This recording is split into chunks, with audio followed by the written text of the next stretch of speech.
Welcome to Seattle Maritime Works. Hi, I'm Ken Saunderson with the Seattle Propeller Club, and with me today to talk about the Jones Act is Sarah Scherer, who is the Vice President of Pacific Coast Operations for the Transportation Institute.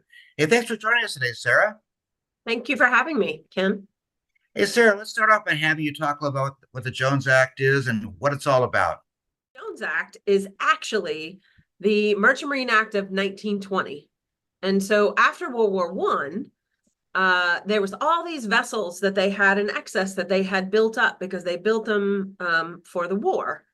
And so the Jones Act was actually created as a process for how to get the ships out of government ownership and beef up our merchant marine. And so that's actually how it started. What we think of the Jones Act is actually only one section of the Jones Act. It's section 27 or 28. But that, what we think of as the Jones Act is the cabotage part of it. And cabotage is basically coastal transportation and moving freight between two coastal points. And basically, our Jones Act law basically says that if you're going to move cargo between two U.S. points, you have to be an American-owned, built, crewed vessel. So that means if you're going to go between LA and Seattle, you have to be an American-owned, American-registered or flagged, American-crewed, and American-built ship. So it's like a national local hire law, making sure that we have the merchant marine fleet that we need for our economic security, our national security, and our homeland security.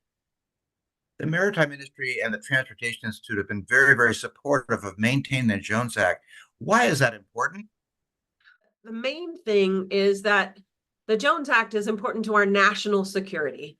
Our U.S. merchant marine crews and the vessels supply the U.S. military forces around the world. They take the bombs, the bullets, the fuel, the tanks, all the things. If we had a U.S. deployment for a global war of some sort, or even a conflict, the military doesn't take their own stuff. The merchant marines do. In reference to our homeland security, we have over 12,000 miles of inland waterways serving over 38 states in the United States. Our U.S. merchant mariners are the eyes and ears of the Coast Guard. The Coast Guard and the Customs and Border Patrol can't possibly cover that much ground. And so we are imperative to support the Customs and Border Patrol and the Coast Guard, and every mariner gets trained in security awareness. Then on top of that, our economic security depends on the maritime industry.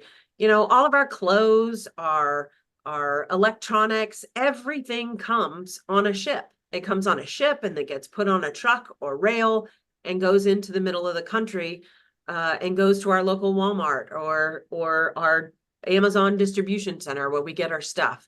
So the Jones Act and that domestic service provides over 650,000 jobs, $41 billion in annual wages, and it makes sure that we have an effective and efficient supply chain. 90% of everything that we have moves by water. And it's really important for us to have the Jones Act. And the Jones Act also ensures that our U.S. crews and the ships in our waters are following the U.S. safety laws and the environmental laws. Other ships that are flagged under a foreign flag don't have to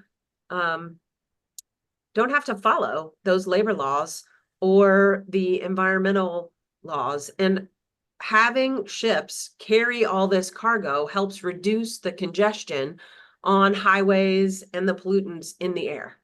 If people wanted to get more information or get involved and support, where can they go? Well, they can go to the Transportation Institute website, which is just www.transportationinstitute.org, or you can go to the American Maritime Partnership website as well. And they have a plethora of information. One more thing I want to say about the Jones Act is people feel like sometimes it doesn't encourage competition. But what it does is it does encourage competition. There's so much competition between the US companies, and they're always competing against each other to make sure that they have the best service. And during the pandemic, if we hadn't had the Jones Act, a lot of domestic carriers, they have their own terminals, they have their own containers. All of those ships that were out that you saw on TV that were out waiting in the harbor, those were all foreign ships because the process got out of sync with China. And so those ships that were out at anchor weren't necessarily US flagged ships because all the US flagged ships and the domestic services have their own stuff. So they continued to service Puerto Rico, Alaska, Hawaii, and they continued to get their regular service during the pandemic no matter what. And we're not the only sector that has cabotage laws. So think about it. If you fly from Seattle to Washington, D.C., there's a reason why you don't fly on Japan Air. They have the same exact cabotage laws that we do that says if you're going to go between two U.S. points, you have to fly on an American Airlines. So it's the same thing as the airlines that we have in the maritime industry. Great points, Sarah. Hey, thanks for joining us. Thank you. Thanks for asking about the Jones Act.